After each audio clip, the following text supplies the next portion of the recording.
Tuhan kami,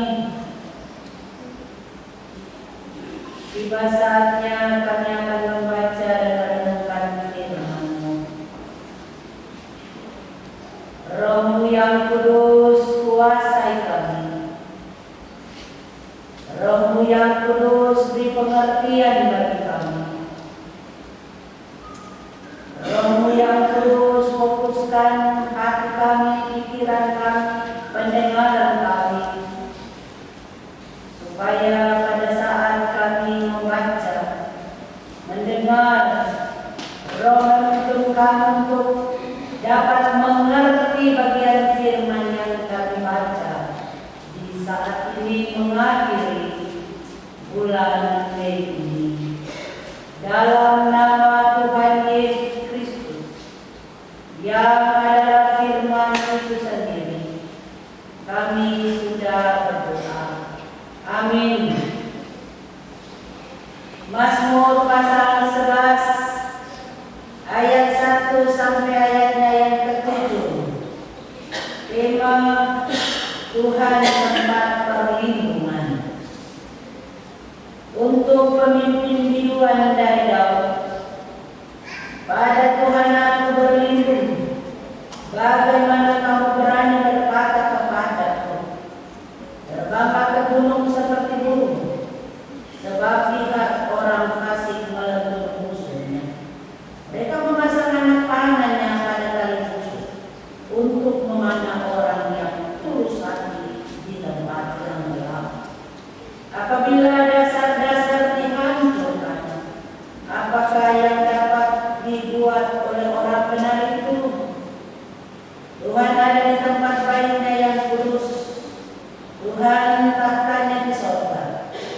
Matanya mengamat-amati, sorot matanya memuji anak-anak manusia. Tuhan memuji orang benar dan orang fasik, dan Dia membenci orang yang mencintai kekerasan. Ia menghujani orang-orang fasik dengan arang merapi dan belerang. Angin yang menghanguskan, itulah isi piala mereka.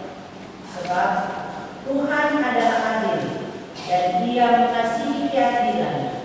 Orang yang tulus akan memandang wajahnya.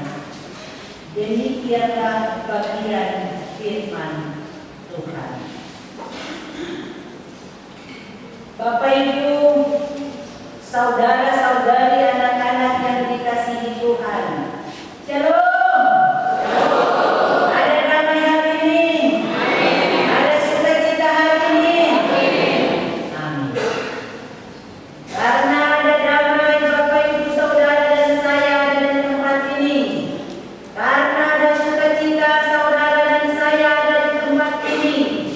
Kami ada di tempat ini untuk kami bersyukur atas penyertaan Tuhan. Kami ada di sini untuk memuliakan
dia pakai caranya dengan berbagai cara. Sehingga yang kita buat, yang kita lihat secara kasat mata kita, untuk bagaimana kita membangun benteng pertahanan melindungi diri kita. Kalau kita taruh seluruh pikiran kita dan hati kita untuk hal-hal yang kita bangun untuk mempertahankan kehidupan kita dan keselamatan kita, itu bersifat sementara, akan bobol. Tapi banyak orang yang merasa bahwa dia punya kekayaan. Banyak orang yang bilang, saya mampu bayar satpam untuk bisa menjaga ya rumah saya, bayar 2 orang jaga di depan, jaga di belakang.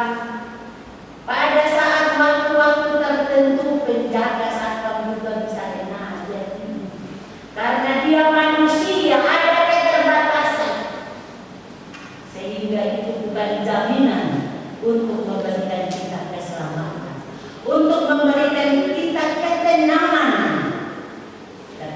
dan keselamatan. Perlindungan yang sejati itu hanya dari Tuhan Yesus. Amin. Ya. Oleh karena itu mari kita belajar dari firman Tuhan saat ini. Mazmur pasal 11 ayat 1 sampai ayatnya yang ke-7 di sini. Kita melihat bahwa dalam bagian ini diterangkan bagi kita, Daud sedang menghadapi ancaman dari orang-orang Farisi.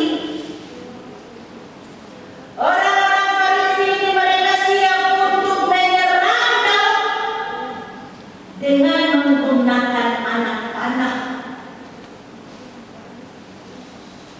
Dan penyerangan itu dengan tujuan untuk membunuh Daud. Sehingga orang-orang yang ada di sekeliling Daud, mereka menyarankan agar Daud melarikan diri ke gunung-gunung untuk menyembunyikan dirinya seperti seekor burung. Namun kalau kita melihat pada ayatnya yang pertama sampai ayatnya yang ketiga di sini, ada jawaban Daud.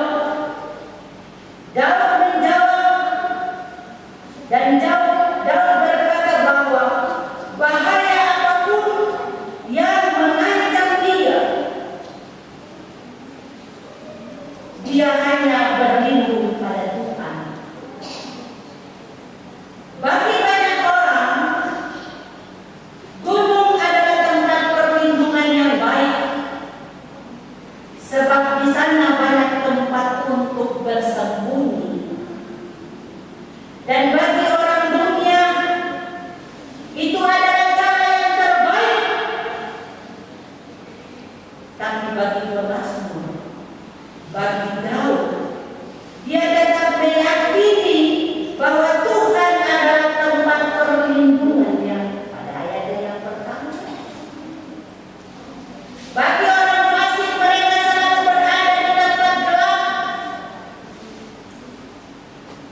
dan siap menjatuhkan orang benar, seperti orang menggunakan busur untuk mendidik lawannya. Bagi pemazmur, ancaman itu pun dia percaya akan datang. Tetapi Daud hanya berharap kepada Tuhan. Sebab yang dibenci mereka adalah orang baik. Orang-orang fasik ini mereka membenci orang baik. Mereka membenci orang yang melakukan hal-hal yang baik, hal-hal yang benar, hal-hal yang sesuai dengan kehendak Allah.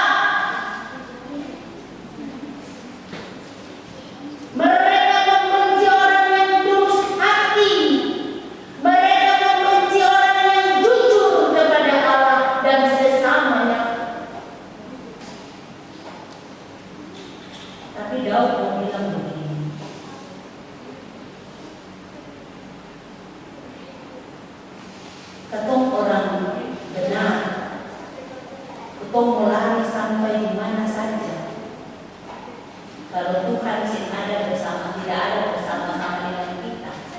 Kalau kita tidak mengandalkan Tuhan, itu sia-sia. Mau lari sampai di lubang batu manapun, mau lari sampai di dalam gua manapun, kalau mengandalkan kekuatan kita, mengandalkan pikiran kita, sia-sia.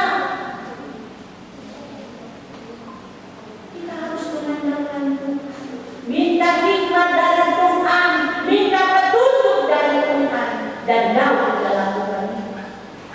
Ini sosok yang luar biasa.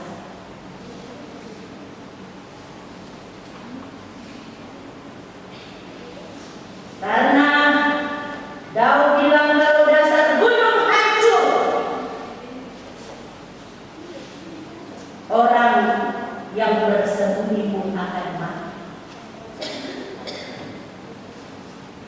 Jadi bagi pemazmur, tindakan melarikan diri adalah tindakan meruntuhkan iman. Jangan lari, mati itu bukan suatu. Itu Daud beriman di kita. Untuk apa saya mau lari menjadi murid? Saya tetap bertahan karena saya punya Tuhan yang luar biasa. Dia belajar dari sejarah bahwa Allah selalu dan senantiasa ada dalam kehidupan umat Israel. Sehingga bagi pemazmur, perlindungan yang baik dan sejati itu ada di bait yang lurus, lari ke rumah Tuhan, datang di situ, berlindung di situ, karena di situ Tuhan hadir dan mendengar seruan orang percaya. Pada saat orang percaya berseru kepada Tuhan, maka Tuhan akan bertindak. Pada ayatnya yang 4 sampai ayatnya yang ke-7. Dalam baitnya Tuhan melihat sebuah tindak tanduk manusia dan mengamati kehidupan manusia. Kita yang ada di sini, Tuhan lihat kita. Bukan lihat di luar saja, tapi Tuhan lihat sampai ke dalam hati. Siapa yang ada di sini saat ini? Tubuh ada, hati di tempat lain. Tubuh di rumah Tuhan, pikiran di tempat lain. Tuhan tahu. Tubuh ada di Tuhan, tapi hati tidak senang dengan orang lain, membenci orang lain, bahkan tidak mengasihi orang lain, suka menjelekan orang lain. Tuhan tahu, karena memang ada banyak orang yang menghambur senyum, tetapi dalam hati dan bibirnya menceritakan orang yang dia menghambur senyum. Kita bisa menipu orang, tapi kita tidak bisa menipu orang. Kita bisa tampak baik di depan bagi orang lain, tapi kalau ada yang tersembunyi, Tuhan tahu. Bapak Ibu yang dikasihi,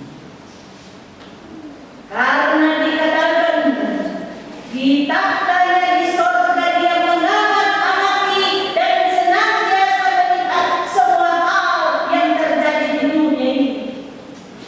Kejahatan, ya, kesetiaan, Tuhan lihat. Sehingga pemazmur bilang apa? Pada akhirnya dia akan menghukum orang fasik dengan api seperti peristiwa di Sodom dan Gomora. Kehidupan sekarang ini susah di Sodom dan Gomora. Saya lihat di TikTok, Bapak Ibu Saudara, laki-laki nikah dengan laki-laki, laki-laki pakai gaun panjang, pakai bibir merah, pakai ini di atas kepala seperti perempuan, nikah dengan laki-laki.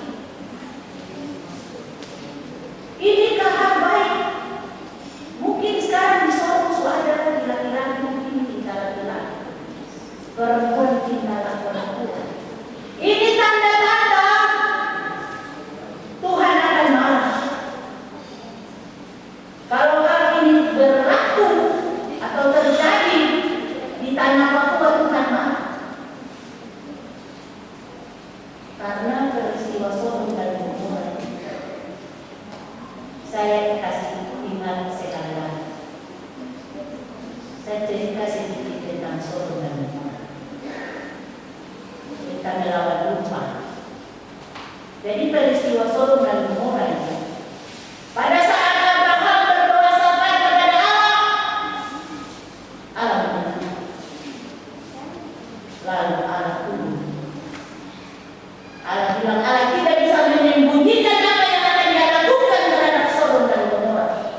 Dia harus sampaikan kepada Abraham, karena dia telah memilih Abraham sebagai bapa segala orang yang percaya.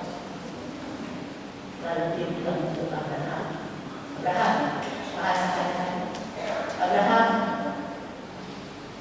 pada suatu nanti saya akan menghancurkan Sodom dan Gomora dengan api yang berat. Abraham pada saat Allah bercakap dengan Abraham, dia mengingat dia punya ponakan siapa namanya sesungguhnya. Siapa namanya? Lot. Lalu Abraham berkata, Tuhan, kalau di sana ada 10 orang benar, apakah Tuhan menghancurkan kota Sodom itu, Sodom dan Gomora? Tuhan bilang sekali, aku tidak akan menghancurkan kota itu. Kalau 20 tidak, 30 tidak. Abraham berpikir, masa 10 orang itu tidak ada yang bisa percaya Tuhan?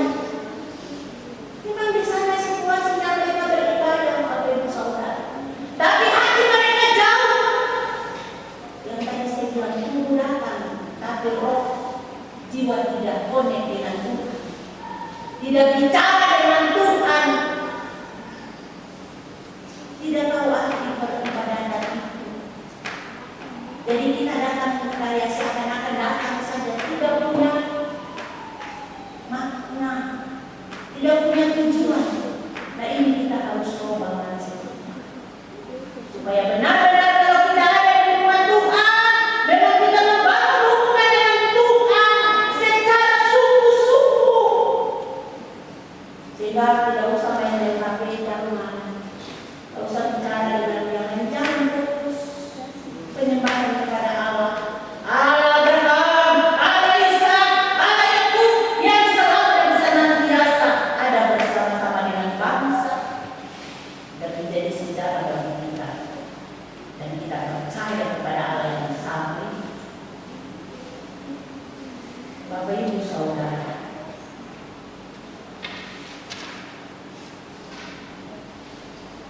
dan pemazmur berkata,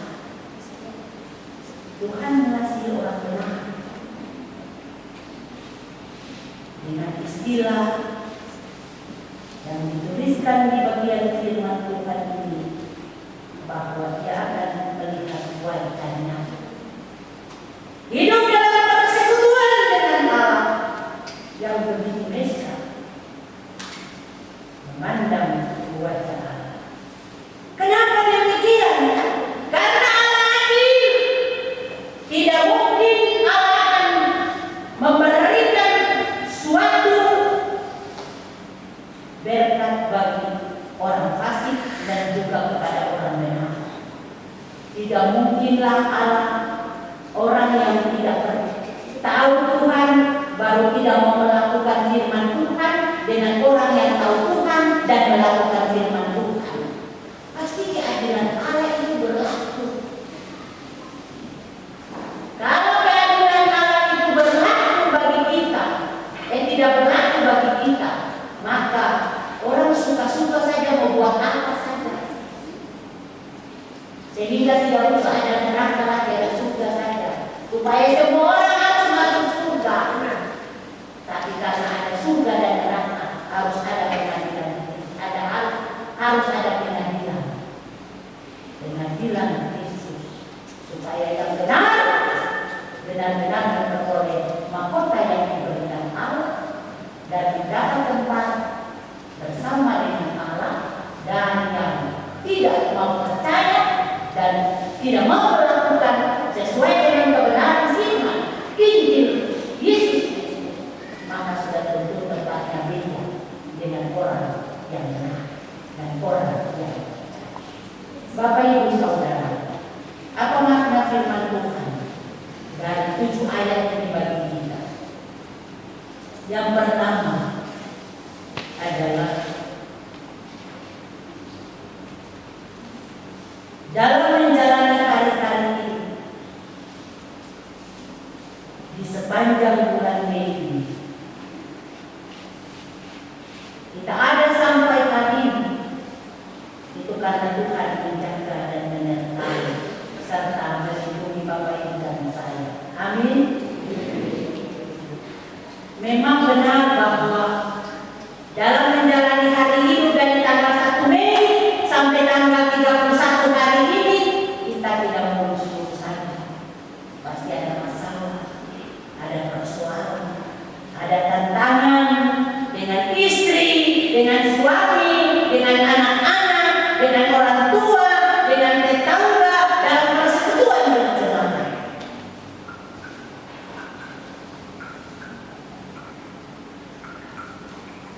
Mungkin juga ada ancaman-ancaman pada saat kita jalan, ada begal,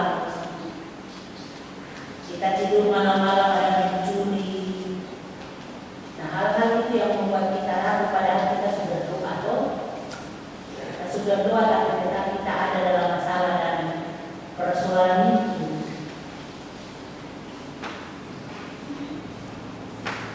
Terkadang membuat kita tawar hati, sehingga kita terkadang mencari pertolongan, perlindungan kepada orang lain. Apalagi kalau kamu sakit, suka kamu berobat tidak sembuh-sembuh, baru kamu pikiran jahat.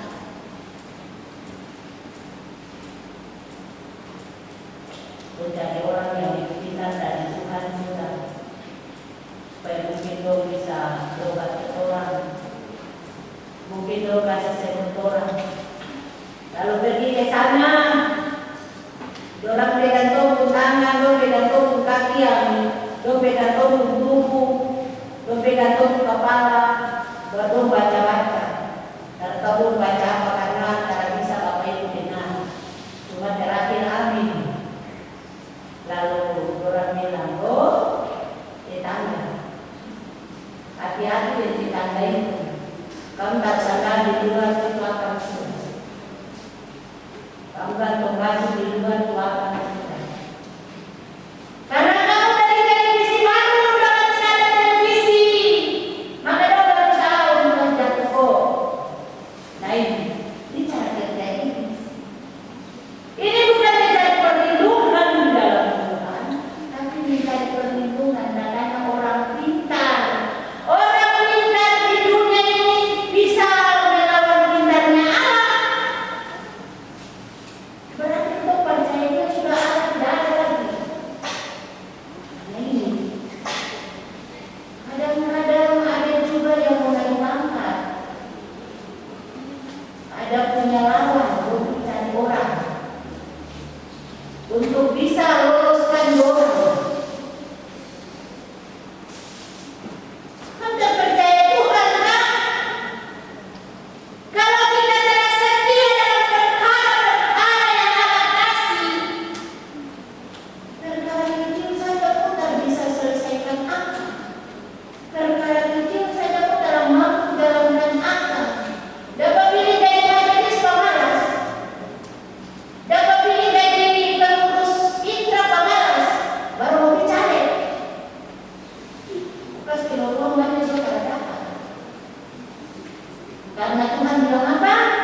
Setia pada perkara kecil, maka aku akan memberikan engkau perkara yang besar. Amin. Jadi mari kita setia dengan perkara-perkara yang Allah kasih bagi kita.